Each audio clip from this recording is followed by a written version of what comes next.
예, 지금부터 선고를 시작하겠습니다. 2024 헌나 2호 감사원장 탄핵 청구인 국회 피청구인 감사원장 체제해. 이 사건은 피청구인이 직무집행에 있어 헌법이나 법률을 위반했는지 여부, 파면 결정을 선고할 것인지 여부에 관한 것입니다. 먼저 주문을 선고하고 법정 의견의 요지는 김영두 재판관께서, 재판관 이미선, 정정미, 정계선의 별개 의견의 요지는 정정미 재판관께서 설명하겠습니다. 탄핵 사건이므로 선고 시각을 확인하겠습니다. 지금 시각은 주문, 이 사건 심판 청구를 기각한다. 법정 의견의 요지를 말씀드리겠습니다. 국회는 피청구인 감사원장이 크게 4가지 사유에서 헌법 및 법률을 위반하였다는 이유로 탄핵 심판 청구를 하였습니다. 그것은 첫째로 감사원의 독립성을 훼손하였다는 것이고, 둘째, 국민권익위원장 등에 대한 감사가 표적감사라는 것입니다. 그리고 셋째로 감사원장으로서 의무를 위반한 것들이 있다는 것이고, 넷째로 국회의 자료 제출 요구를 거부한 것이 위법하다는 것입니다. 먼저 첫 번째 소추 사유인 감사원 독립성 훼손에 관련하여 피청구인에게 탄핵 사유가 인정되는지 여부를 말씀드리겠습니다.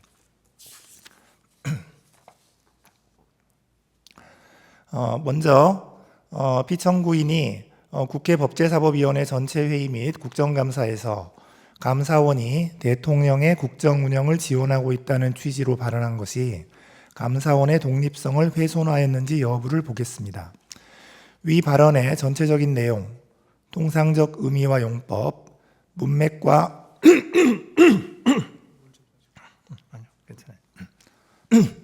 문맥과 표현의 전 취지, 표현의 경위 등을 종합하면 감사원이 대통령의 국정 운영을 지원한다는 것은 감사원의 성실한 감사를 통하여 원활한 국정 운영에 기여할 수 있다는 취지로 해석할 수 있습니다. 위 발언이 대통령과의 관계에서 독립성 및 중립성을 포기하고 감사를 편향적으로 시행한다는 의미였다고 단정하기 어렵습니다. 설령 발언 내용에 다소 부적절하게 보이는 부분이 있다고 하더라도 피청구인의 발언은 국회의원의 질문에 대한 대답 과정에서 수동적으로 이루어진 것입니다. 또한 대통령이 국가원수로서의 지위를 고려할 때 국가 전체를 이롭게 한다는 의미로 받아들여질 여지가 없지 않습니다. 이러한 사정을 종합하면 피청구인의 발언이 감사원의 독립성이나 감사 기능에 대한 국민의 신뢰를 실추시킬 우려가 있는 것이라고까지 평가하기는 어렵습니다. 따라서 피청구인의 발언이 감사원의 직무상 독립을 규정한 감사원법 2조 1항, 국가공무원법 63조의 품위 유지 의무에 위반된다고 볼 수 없습니다. 다음으로 피청구인이 공익감사 청구 처리 규정을 개정하여 국무총리에게 공익감사 청구권을 부여한 것이 감사원의 독립성을 훼손하였는지 여부를 보겠습니다. 감사원법 23조는 선택적 회계검사 사항에 대하여 국무총리의 요구가 있는 경우 검사를 할 수 있도록 정하고 있습니다. 위 규정은 감사원의 권한 범위를 명확히 함으로써 일반인이나 민간 기업 등이 과도한 감사 부담을 지는 것을 막기 위한 것이고, 국무총리의 감사 청구권을 제한하기 위한 조항이라고 보기는 어렵습니다. 따라서 이 사건 훈령 개정을 통하여 국무총리에게 공익감사 청구권을 부여한다고 하여 감사원법 23조에 반한다고 볼 수는 없습니다. 국무총리의 감사 청구가 있어도 감사의 개시 및 범위에 관한 독자적 판단 권한은 여전히 감사원에 있습니다. 또한 행정각부를 통할하는 국무총리에게 공익감사 청구권을 부여하면 여러 부처가 관련되어 있거나 그 소관이 불분명한 사무의 경우 국무총리에 의한 감사 청구가 가능해지므로 공익감사 청구 제도가 활성화될 수 있습니다. 따라서 국무총리에게 공익감사 청구권을 부여하는 것이 감사원의 직무상 독립이나 정치적 중립성을 상실시키는 것이라고까지 평가할 수는 없습니다.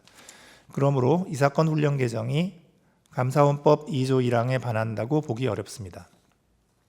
이와 같이 이 사건 훈령 개정이 헌법 및 감사원법에 의하여 부여된 감사원의 직무 범위나 권한의 실질적 변동을 초래한다고 보기 어려우므로 감사원의 직무 범위 등을 법률로 정하도록 한 헌법 100조에 반한다고도 볼 수 없습니다.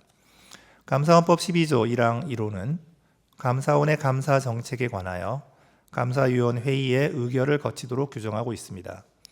이 사건 훈령 개정이 감사의 기본 원칙이나 대상 방식 등에 관한 감사 정책을 변경한 것이라고 보기는 어렵습니다. 따라서 피청구인이 감사위원 회의에 의결을 거치지 않고 이 사건 훈령 개정을 하였다고 하여 감사헌법 12조 1항 1호에 반한다고 볼 수는 없습니다. 국무총리에게 공익감사 청구권을 부여하는 것이 감사원의 독립성과 중립성을 훼손하여 국민 전체를 위한 공익 실현에 반하는 결과를 초래한다고 볼 수 없는 이상 피청구인이 공무원의 성실 의무를 규정한 국가공무원법 56조를 위반하였다고 볼 수도 없습니다. 마지막으로 기록상 피청구인이 이 사건 훈령 개정 과정에서 자신의 직무 권한에 속하는 사항에 관하여 그 권한을 위법 또는 부당하게 행사하였다는 사정이 확인되지도 않으므로 형법 123조를 위반하였다고 볼 수도 없습니다. 다음으로 피청구인이 국무총리에게 감사 청구권을 부여하는 내용의 감사원법 개정을 업무 계획으로 추진하여 감사원의 독립성을 훼손하였다는 소추 사유에 관하여 보겠습니다. 기록에 의하면 피청구인이 감사원장에 취임한 이후 수립된 2022년, 2023년 업무 계획에는 위와 같은 내용이 포함되어 있지 아니합니다. 따라서 이 부분 소추 사유는 인정되지 않습니다. 다음으로 정의용 전 국가안보실장 등에 대한 수사 요청이 감사원의 독립성을 훼손하였는지 여부에 관하여 보겠습니다. 기록에 의하면 감사원은 사드 배치 지연 의혹에 대한 감사 과정에서 정의용 등 4인에게 각 직권남용 혐의 등의 혐의가 인정된다고 보아 수사 요청을 한 사실이 인정됩니다. 감사원법에 따르면 감사원은 감사 결과 범죄 혐의가 인정될 때에는 이를 수사기관에 고발하여야 하고 위 수사 요청에 따라 현재 일부 혐의자에 대하여는 압수수색 영장이 발부되어 수사가 진행 중입니다. 그렇다면 위 수사 요청이 정치적 중립성을 상실한 것으로서 감사헌법 2조 1항 및 국가공무원법 56조에 반한다고 볼 수 없습니다. 청구인은 탄핵심판 청구 이후 사드 배치 지연 의혹에 대한 감사가 공익감사 처리 규정 등을 위반하였다는 취지의 주장을 추가하였습니다.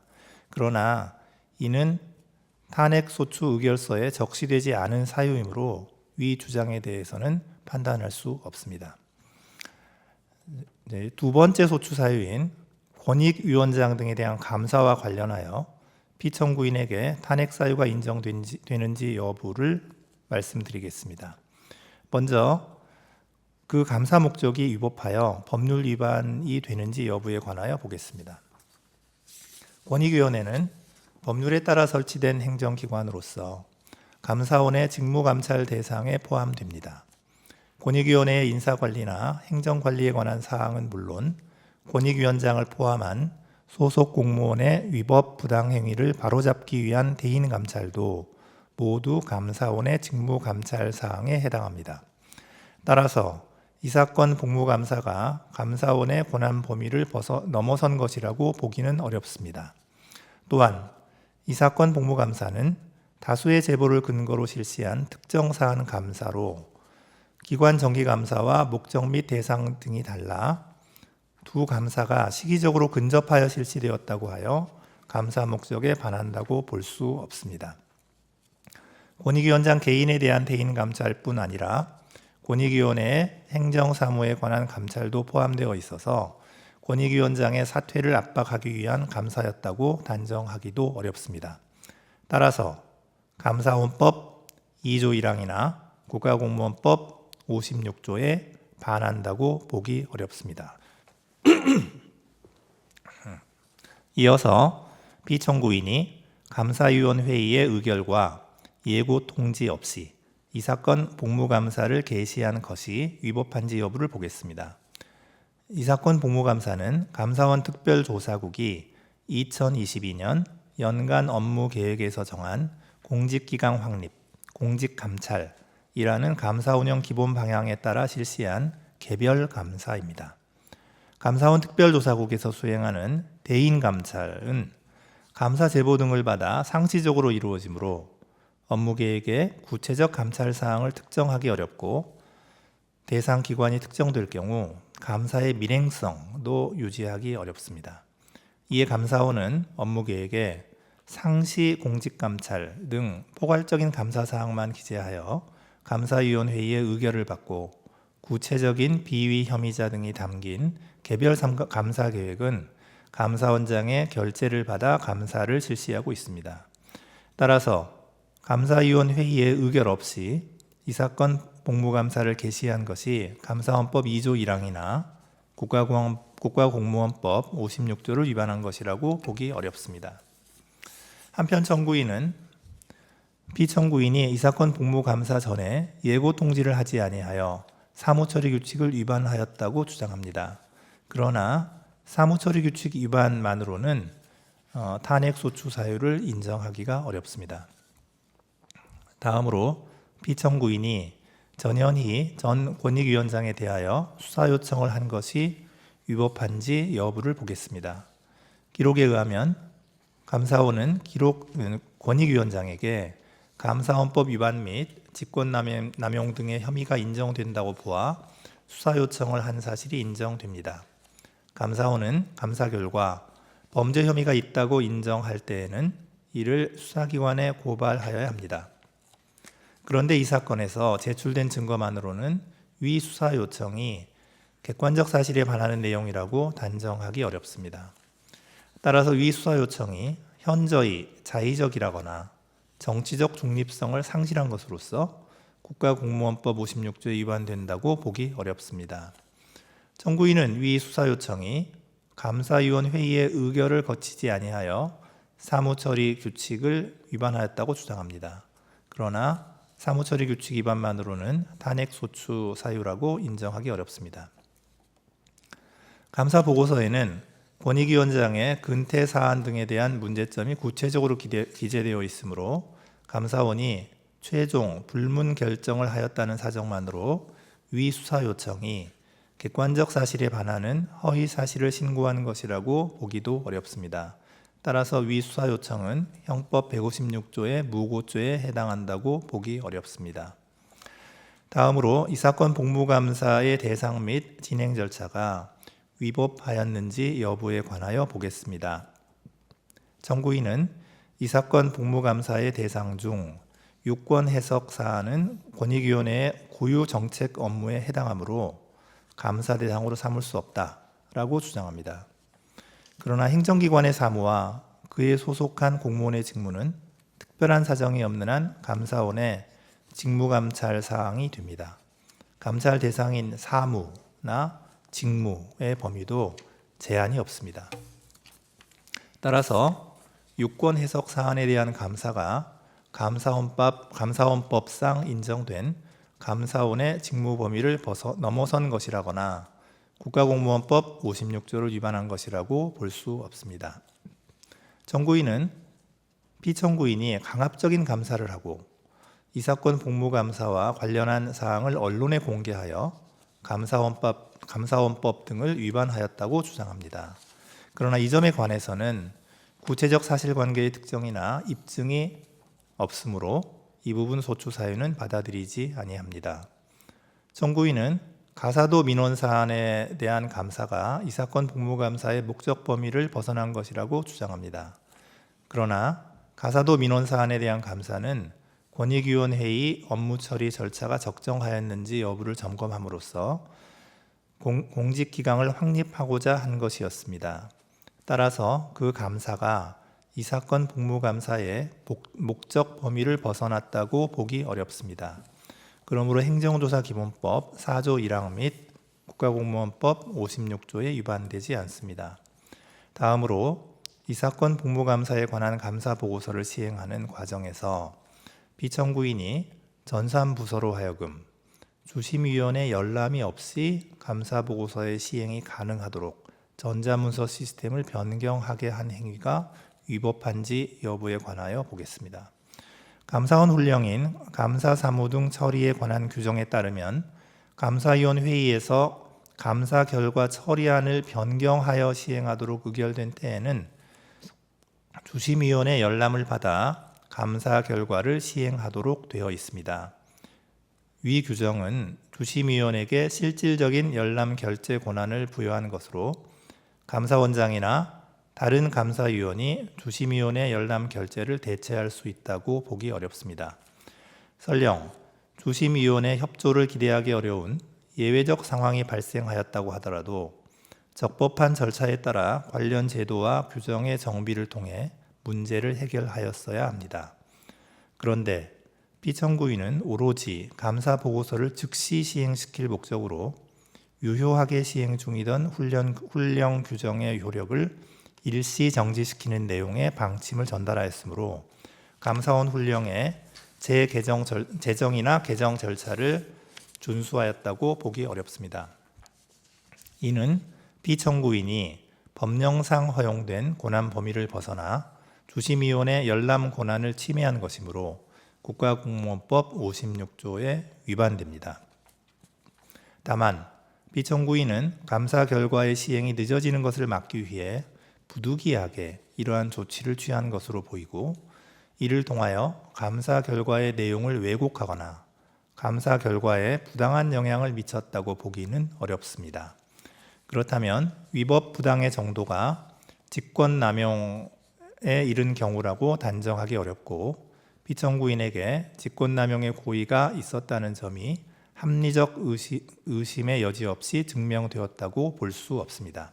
따라서 형법 123조의 직권남용죄에 해당한다고 보기 어렵습니다.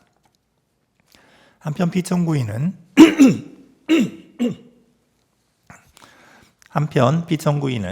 전자문서 시스템 구조 자체를 변경한 것일 뿐 여전히 주심위원회 열람은 결재 요청 상태에 머물러 있고 결재일도 공란으로 표시되어 있습니다.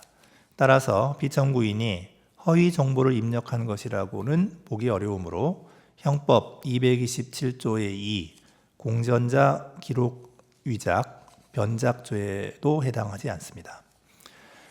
이제 다음으로 세 번째 소추 사유, 감사원장으로서의 의무를 위반한 것들이 상당히 있다는 점과 관련해서 피청구인에게 탄핵 사유가 인정되는지 여부를 말씀드리겠습니다.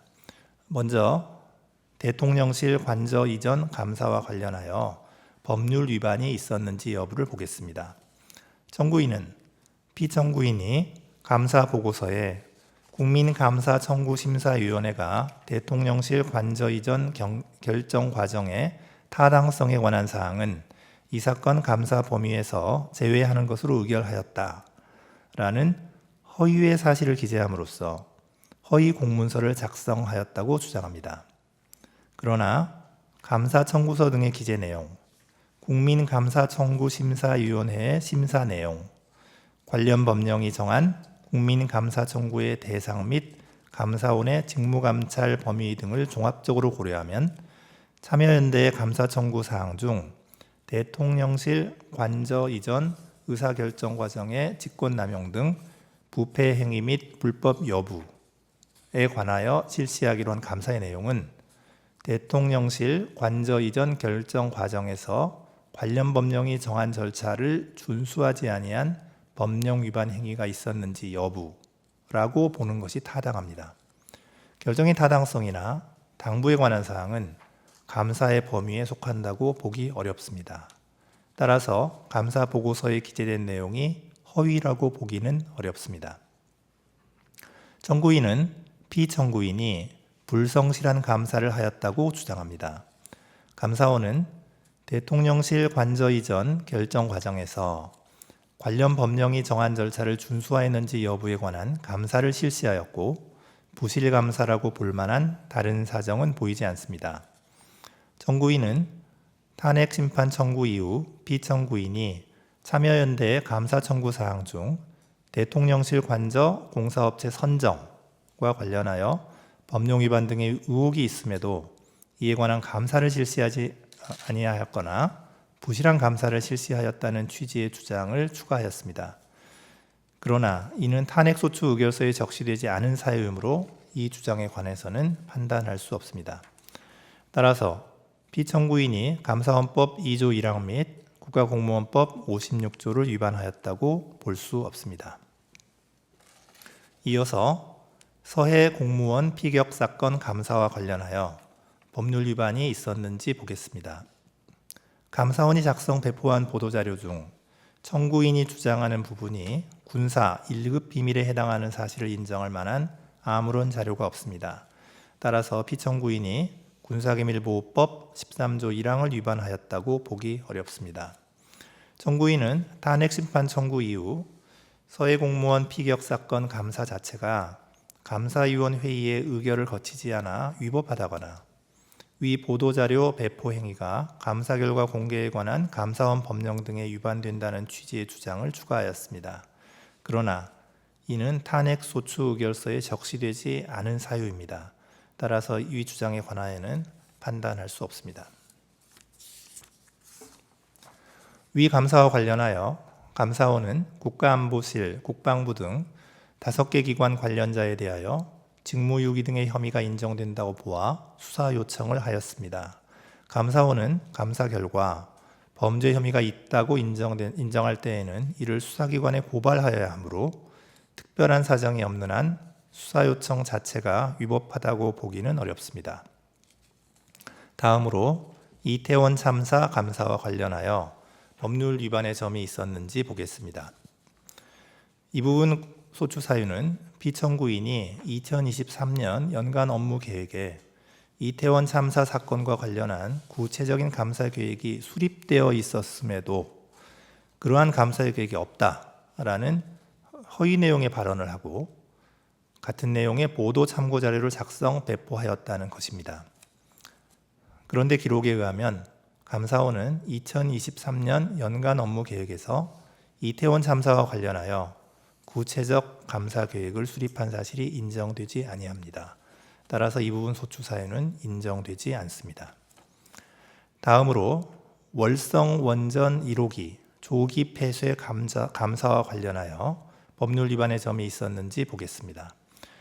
이 부분 소추 사유는 피청구인이 감사원장으로 취임하기 전의 행위입니다.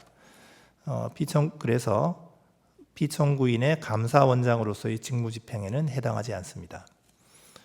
피청구인은 탄핵심판 청구 이후 청구인은 탄핵심판 청구 이후 피청구인이 위 감사와 관련한 판결에 불복하는 등 위법한 감사를 지속하였다는 취지의 주장을 추가하였습니다. 그러나 이는 탄핵소추 의결서에 적시되지 아니한 사유이므로 이에 관하여는 판단할 수 없습니다. 다음으로 중앙선거관리위원회에 대한 감사와 관련하여 법률 위반의 점이 있었는지 보겠습니다. 중앙선거관리위원회에 대한 감사는 합의제 기관인 감사위원회의의 의결에 따라 실시된 것이므로 특별한 사정이 없는 한 피청구인이 감사원장의 지위에서 행한 행위라고 보기 어렵습니다.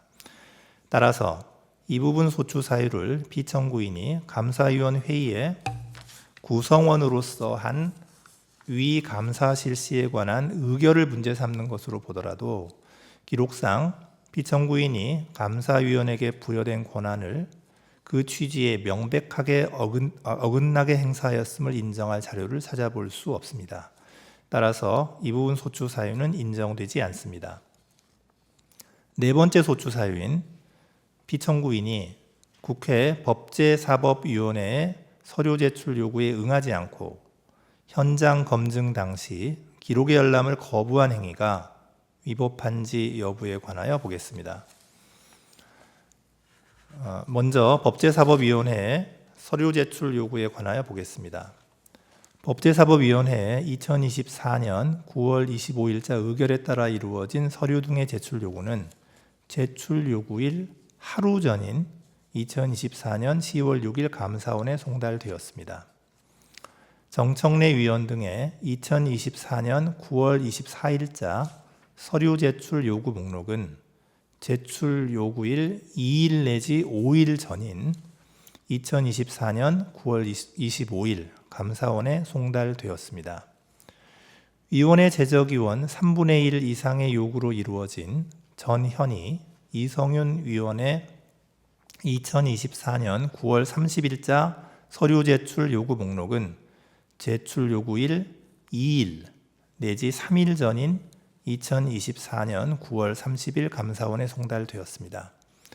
따라서 위 서류 제출 요구들은 서류 제출 요구가 늦어도 제출 요구일 7일 전에 송달되어야 한다라는 국회에서의 증언 감정 등에 관한 법률이 정한 절차를 준수하였다고 보기 어렵습니다.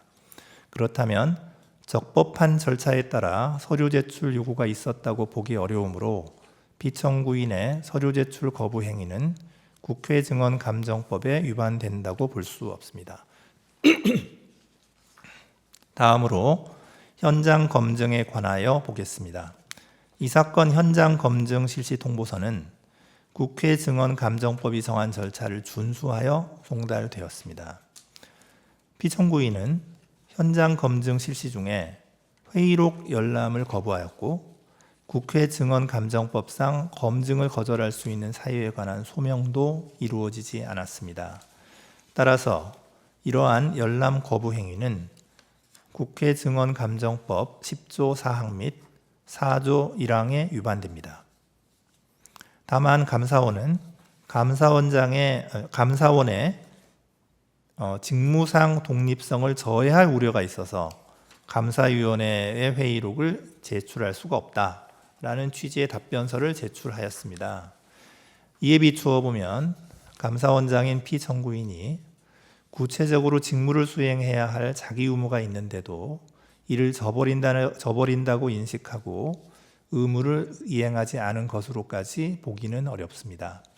따라서 위 열람 거부 행위 등이 형법 122조 직무유기죄에 해당한다고는 볼 수 없습니다. 피청구인이 감사원장으로서의 권한을 남용하여 감사원 소속 공무원으로 하여금 국회에 서류 제출 요구 등을 거부하도록 지시하였다는 점은 이를 입증할 만한 자료가 없습니다. 따라서 형법 123조에 직권남용죄가 성립한다고 보기 어렵습니다. 마지막으로 앞서 인정된 법률 위반 사항들이 피청구인을 파면할 정도로 중대한 법 위반에 해당하는지 여부에 관하여 종합적으로 살펴보겠습니다. 감사원장의 파면을 요청할 정도로 중대한 법 위반인지 여부는 법 위반 행위가 헌법 질서에 미치는 부정적 해악과 감사 기능의 독립적 수행을 위하여 신분이 보장되는 감사원장의 헌법상 지위 등을 함께 고려하여 판단하여야 합니다. 피청구인은 감사원의 전자문서 시스템을 변경하여 주심위원회 열람 없이 감사보고서를 시행할 수 있도록 함으로써 국가공무원법 56조를 위반하였습니다. 다만 이는 감사 결과의 원활한 시행을 위한 것으로 볼 여지가 있고 피청구인에게 특별히 감사 결과에 관여하거나 부당한 영향을 미치기 위한 의도가 있었다고 보기는 어렵습니다. 또한 피청구인은 국회위원회 현장 검증 당시 감사위원 회의의 회의록에 대한 열람을 거부함으로써 국회 증언 감정법을 위반하였습니다. 그러나 감사위원회의 운영 등에 관한 규칙에 의하면 감사위원 회의의 회의는 공개하지 않도록 정하고 있고 이는 감사원의 직무상 독립성과 정치적 중립성을 확보하기 위한 것으로 보입니다. 또한 피청구인은 현장 검증 당시 감사 보고서 등을 공개하고 감사위원 회의에 참여하였던 감사위원들을 증인으로 참석하도록 하였습니다. 이러한 점을 고려하면 피청구인이 법질서를 무시하거나 이에 역행하고자 하는 적극적인 의도로 법률을 위반하였다고 보기는 어렵습니다. 그렇다면 피청구인의 법 위반이 헌법 질서에 미치는 부정적 영향이나 해악의 정도가 중대하여 피청구인에게 간접적으로 부여된 국민의 신임을 박탈하여야 할 정도에까지 이르렀다고 단정하기 어렵습니다. 따라서 피청구인의 파면을 정당화하는 사유가 존재한다고 볼 수 없습니다. 이상입니다. 재판관 이미선, 재판관 정정미, 재판관 정계선의 별개 의견의 요지를 말씀드리겠습니다. 이 사건 심판 청구가 기각되어야 한다는 결론에 있어서는 법정 의견에 동의하나 피청구인이 전자문서 시스템을 변경한 행위, 국회위원회의 현장 검증 시 회의록 열람을 거부한 행위에 더하여 이 사건 훈령 개정으로 국무총리에게 감사 청구권을 부여한 행위 역시 감사원의 독립성과 중립성을 훼손하는 것으로서 헌법 및 감사원법 등에 위반된다고 봅니다. 먼저 이 사건 훈령 개정이 감사원법 2조 1항 및 23조를 위반하였다는 점에 대해서 보겠습니다. 감사원은 사정 기능을 담당하는 권력기관으로서 직무상 독립성과 정치적 중립성을 중요한 요소로 합니다. 감사원이 감사 과정에서 정치적 편향성을 가질 경우 표적 감사 내지 면죄부 감사가 될 수 있어 감사 기능의 본래 목적을 충족하지 못하기 때문입니다. 감사원의 독립성은 감사원의 전신인 심계원 설립 당시부터 보장되어 왔습니다. 헌법 및 감사원법은 감사원의 직무상 독립성과 중립성을 보장하기 위하여 감사원장 및 감사위원의 임기 보장, 신분 보장, 겸직 및 정치운동의 금지 등을 규정하고 있습니다. 다만 감사원은 직제상 대통령 소속 하에 있고 대통령은 감사원장 및 감사위원에 대한 임명권 등 감사원의 인적 구성에 관한 권한을 가지고 있어 감사원의 독립성과 중립성에 한계로 작용하고 있습니다. 그럼에도 피청구인은 이 사건 훈령 개정을 통해 대통령을 보좌하는 국무총리에게 공익감사 청구권을 부여하였는 바 이는 감사원이 지니는 위와 같은 독립성의 한계를 더욱 가중시킬 우려가 있습니다. 국무총리는 대통령을 보좌하는 행정부의 2인자로서 국정 전반에 관하여 대통령의 명을 받아 포괄적이고 종합적으로 행정 각부를 통할할 권한을 가지고 있습니다. 따라서 국무총리는 행정 각부의 장과 달리 행정 전반에 걸친 포괄적인 감사 청구가 가능합니다. 공익감사 청구 처리 규정에 의하면 감사원이 감사 개시 여부를 독자적으로 판단하여 결정하도록 하고 있으나 위와 같은 국무총리의 지위와 영향력을 고려하면 사실상 국무총리의 감사 청구가 있음에도 감사원이 감사 개시를 하지 않을 가능성은 기대하기 어렵습니다. 더구나 공익감사 청구 처리 규정은 국무총리로 하여금 감사 청구 시 감사원과 미리 협의하도록 규정하여 감사 방향에 관한 광범위한 행정 개입의 가능성을 증대시킬 수 있습니다. 따라서 이 사건 훈령 개정은 감사원의 독립성과 중립성을 훼손하는 것으로서 감사원법 2조 1항에 위반됩니다. 한편 감사원법 23조는 선택적 회계 검사 사항에 한하여 국무총리에게 감사 청구권을 부여하고 있습니다. 국무총리의 앞서 본 지위와 영향력, 헌법과 법률이 감사원의 독립성과 중립성을 보장하고 있는 취지 등을 고려할 때 감사원법 23조에 규정된 국무총리의 감사 청구권은 위 조항에 규정된 선택적 회계 검사 사항에 한하여만 제한적으로 인정된다고 해석함이 타당합니다. 따라서 이 사건 훈령 개정은 선택적 회계 검사 사항에 한하여 국무총리에게 감사 청구권을 부여한 감사원법 23조에도 위반됩니다. 다음으로 이 사건 훈령 개정이 헌법 100조, 감사원법 12조 1항 1호를 위반하였는지에 관하여 보겠습니다. 헌법 100조는 감사원의 직무 범위 등에 관한 사항을 법률로 정하도록 규정하고 있습니다. 국무총리의 감사 청구가 감사원의 기능 및 독립성에 미칠 부정적 영향을 고려할 때 국무총리에 대한 공익감사 청구권 부여는 감사원의 직무 범위에 관한 실질적 변경을 초래할 수 있으므로 이는 법률 개정을 통하여 이루어져야 합니다. 또한 감사원법 12조 1항 1호는 감사원의 감사 정책에 관하여 감사위원회의 의결을 거치도록 정하고 있습니다. 국무총리에게 공익감사 청구권을 부여하는 것은 감사원의 감사 대상이나 범위에 중요한 영향을 미치는 감사 정책의 변경 사항이라고 볼 수 있으므로 이는 감사위원회의 의결을 거쳐 결정하여야 합니다. 피청구인은 법률 개정 절차 내지 감사위원회의 의결 절차를 거치지 않고 이 사건 훈령 개정을 하였으므로 헌법 100조 및 감사원법 12조 1항 1호를 위반하였습니다. 다음으로 훈령 개정이 국가공무원법 56조를 위반한다는 점에 관하여 보겠습니다.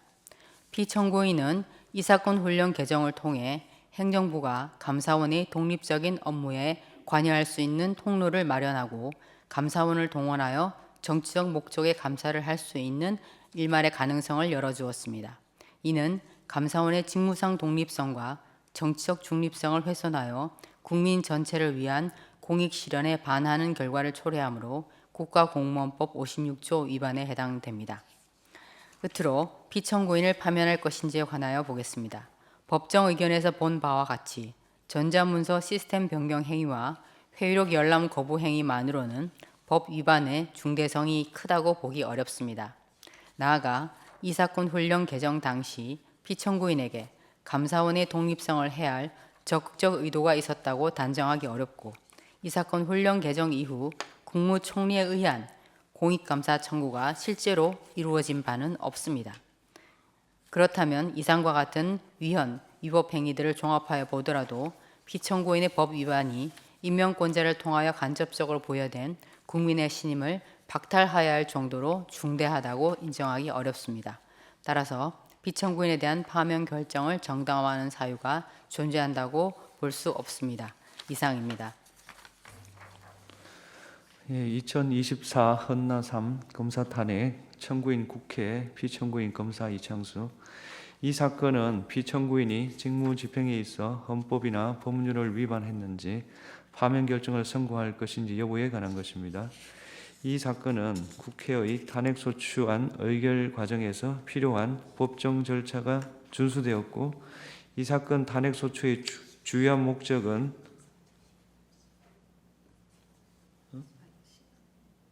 했어요. 줌을 먼저 낭독했어요. 주요한 목적은 헌법을 수호하기 위한 것으로서 부수적으로 정치적 동기가 내포되었다 하더라도 탄핵소추권이 남용되었다고 단정할 수 없습니다. 또한 이 사건 소추 의결서는 심판 대상을 확정할 수 있을 정도의 사실관계가 구체적으로 기재되어 있습니다. 탄핵소추 사유가 특정되지 않았다고 볼 수 없습니다. 피청구인이 도이치모터스 사건에서 김건희에 대한 수사 과정과 관련하여 헌법과 법률을 위반했는지 여부에 관하여 보겠습니다. 피청구인은 서울중앙지방검찰청 검사장으로 도이치모터스 사건을 담당하는 수사팀을 지휘 감독하였습니다. 수사팀은 비공개로 김건희를 조사하고 불기소 처분을 하였는데 그 과정에서 수사심의위원회의 심의를 거치지 않았습니다. 검사와 사법경찰 간의 상호 협력과 일반적 수사 준칙에 관한 규정, 인권보호 수사 규칙 등에 따르면 수사관서에 출석하여 조사받는 것이 현재의 곤란한 사정이 있으면 다른 장소에서의 조사를 고려할 수 있습니다. 현직 대통령의 배우자를 소환하여 조사하는 데 따르는 경호상 어려움, 유사한 전례에 비추어 볼 때 대통령 경호처 부속 청사에서 피의자 조사를 한 것이 부당하게 편의를 제공하여 수사에 관한 재량을 남용한 것이라고 단정할 수 없습니다. 수사심의위원회를 통한 의견 청취는 임의적 절차로 소집 요청은 지방검찰청 검사장의 소집 여부는 검찰총장의 재량사항입니다. 불기소 처분 당시 검찰총장의 수사권이 배제되어 있어 피청구인은 수사의 공정성에 대한 다른 논란을 일으킬 여지가 있으므로 소집 요청을 하지 않았다고 주장하는 바 피청구인이 소집 요청을 하지 않은 것이 재량을 남용했다고 할 수 없습니다.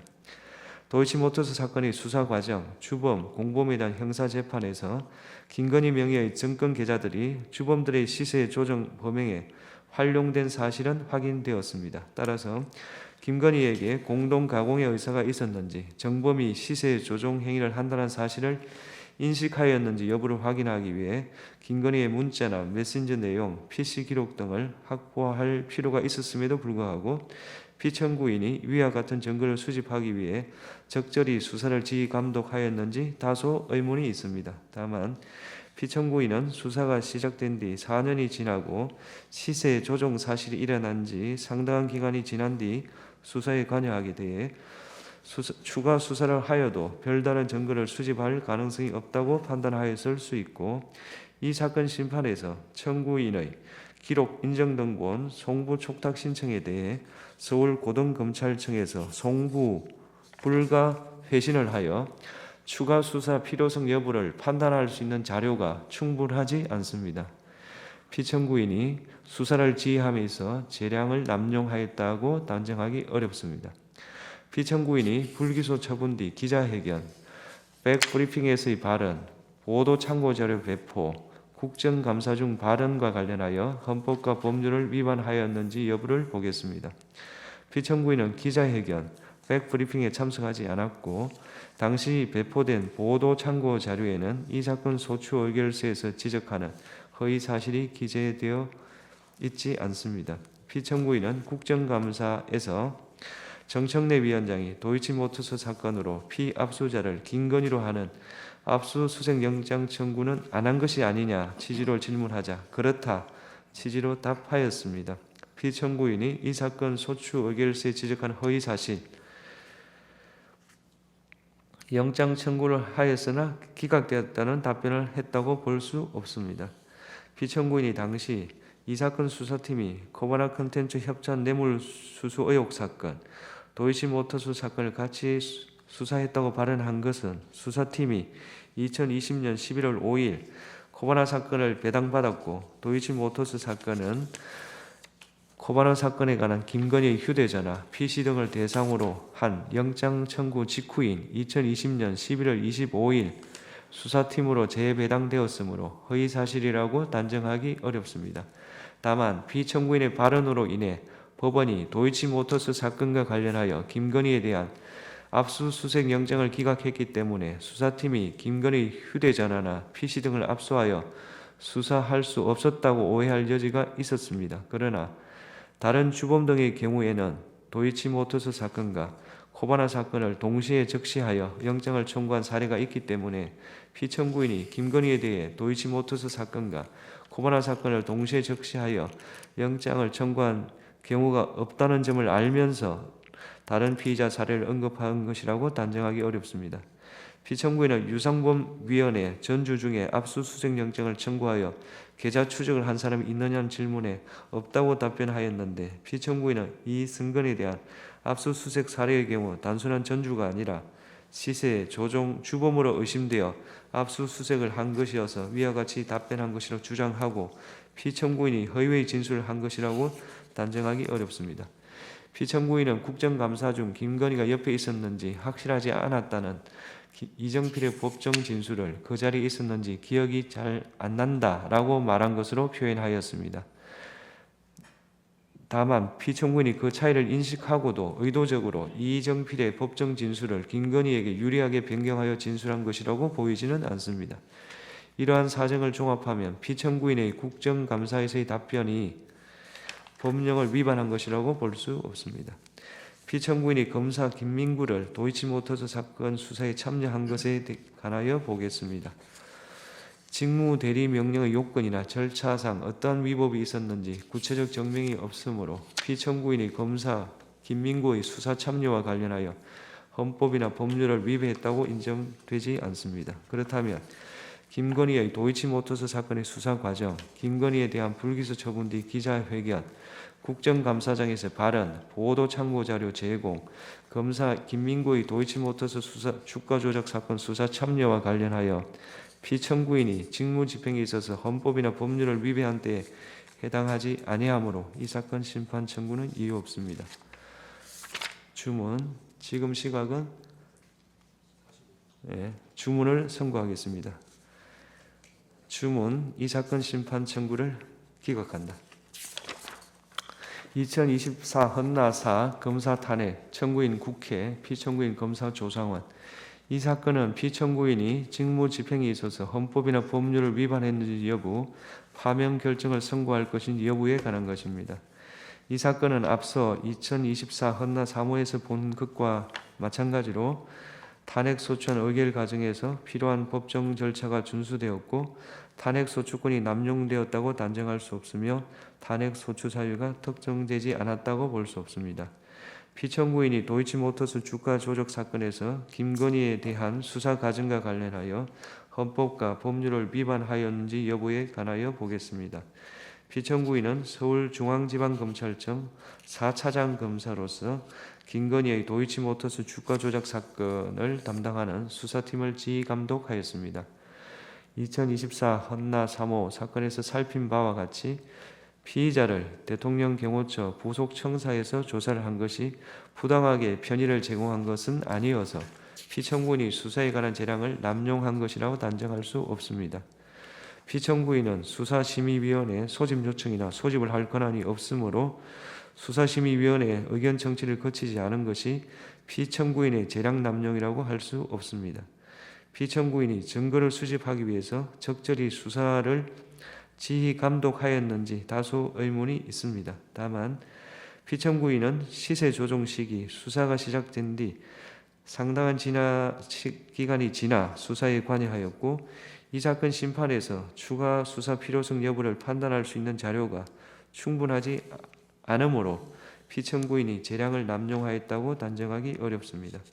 피청구인이 불기소 처분 뒤 기자회견, 백브리핑에서 발언, 보도 참고 자료 배포, 국정감사 중의 발언과 관련하여 헌법과 법률을 위반하였는지 여부를 보겠습니다. 2024년 10월 17일 기자회견, 백브리핑에서 이 사건 소추 의결서에 지적하는 발언을 한 것은 피청구인이 아니며 당시 배포된 보도 참고 자료에는 이 사건 소추 의결서에서 지적하는 허위 사실이 기재되어 있지 않습니다. 2024년 10월 18일 국정감사에서 발언은 이창수가 하였고 피청구인은 발언하지 않았습니다. 피청구인이 기자회견, 백브리핑, 국정감사 중 허위 사실을 말하였다는 소추 사유는 인정되지 않습니다. 따라서 김건희의 도이치모터스 사건의 수사 과정, 김건희에 대한 불기소 처분 뒤 기자회견, 국정감사장에서 발언, 보도 참고자료 제공 관련해서 피청구인이 직무집행에 있어서 헌법이나 법률을 위반한 때에 해당한다고 인정되지 않으므로 이 사건 심판 청구는 이유 없습니다. 선고 시각은 주문을 선고하겠습니다. 이 사건 심판 청구를 기각한다. 2024 헌나 5호 검사 탄핵 청구인 국회 피청구인 검사 최재훈 이 사건은 직무 집행에 있어서 헌법이나 법률을 위반했는지 파면 결정을 선고할 것인지 여부에 관한 것입니다. 이 사건은 앞서 2024 헌나 3호에서 본 바와 같이 탄핵 소추안 의결 과정에서 필요한 법정 절차가 준수되었고 탄핵 소추권이 남용되었다고 단정할 수 없으며 탄핵 소추 사유가 특정되지 않았다고 볼 수 없습니다. 피청구인이 도이치모터스 주가 조작 사건에서 김건희에 대한 수사 과정과 관련하여 헌법과 법률을 위반하였는지 여부에 관하여 보겠습니다. 피청구인은 도이치모터스 사건의 수사팀 부장검사로 임명되었습니다. 2024 헌나 3 사건에서 살핀 것과 같이 피의자를 대통령 경호처 부속청사에서 조사를 한 것이 부당하게 편의를 제공한 것은 아니어서 피청구인이 수사에 관한 재량을 남용한 것이라고 단정할 수 없습니다. 피청구인은 수사심의위원회 소집 요청이나 소집을 할 권한이 없습니다. 수사심의위원회 의견 청취를 거치지 않은 것은 피청구인이 재량을 남용한 것이라고 할 수 없습니다. 피청구인이 위와 같은 증거를 수집하기 위해 적절히 수사를 하였는지 다수 의문이 있습니다. 다만 피청구인은 시세 조정 시기 수사가 시작된 뒤 상당한 기간이 지나 수사에 관여하였고 이 사건 심판에서 추가 수사 필요성 여부를 판단할 수 있는 자료가 충분하지 않으므로 피청구인이 재량을 남용하였다고 단정하기 어렵습니다. 피청구인이 불기소 처분 뒤 기자회견, 백브리핑에서 발언, 보도 참고자료 배포, 국정감사 중 발언과 관련하여 헌법과 법률을 위반했는지 여부에 관해서 보겠습니다. 기자회견 및 백브리핑에서 피청구인은 기자들의 질문에 답하였습니다. 이 자리에서 배포된 보도 참고 자료에는 허위 사실이 기재되어 있지 않으므로 보도 참고 자료 배포와 관련하여 형법상 허위 공문서 작성, 동행사죄에 해당한다고 볼 사정은 없습니다. 피청구인은 도이치모터스 사건에서 김건희의 휴대전화 등에 대한 영장 청구를 하였으나 기각되었다가 발언하였는데 이 영장은 코바나 사건에 관한 것입니다. 피청구인은 코바나 사건은 도이치모터스 사건의 수사를 무마하기 위한 것이었다고 의심하였고 영장에 이러한 취지가 기재되어 있었으며 피의자도 서로 겹치는 부분이 있었으므로 기자들에게 위와 같은 맥락을 설명하고자 한 것이라고 주장하고 구로소에 대한 압수수색 영장 등에는 실제로 코바나 사건과 도이치모터스 사건이 함께 피의사실로 기재된 경우가 있습니다. 피청구인은 장시간에 걸쳐 질의응답을 하는 과정에서 도이치모터스 사건과 코바나 사건을 연관지어 설명하다가 다소 모호하여 혼동을 초래하는 발언을 하였을 가능성이 있습니다. 영장 청구가 모두 피청구인이 수사팀으로 발령받기 전 일어난 것으로 피청구인이 실제 사실과 다른 부분이 있다는 것을 명확하게 인식하면서 발언하였다고 단정하기는 어렵습니다. 피청구인이 도이치모터스 사건과 코바나 사건을 동시에 수사하였다고 발언한 것은 수사팀이 두 사건을 모두 담당하였다는 점, 도이치모터스 사건의 고발 시기 등에 비추어 허위라고 보기 어렵습니다. 피청구인은 단순한 계좌주에 대해서는 압수수색 영장을 집행한 사례가 없다고 말하였습니다. 피청구인은 도이치모터스 사건 혐의로 압수수색 영장이 청구된 이 증거는 공동정범이라고 의심되었던 인물이어서 단순한 계좌주가 아니라고 해명하고 이와 달리 부실 수사를 숨기기 위하여 허위 답변을 하고자 한 것이라고 단정하기는 어렵습니다. 피청구인은 이정필이 법정에서 진술한 것을 과장하였습니다.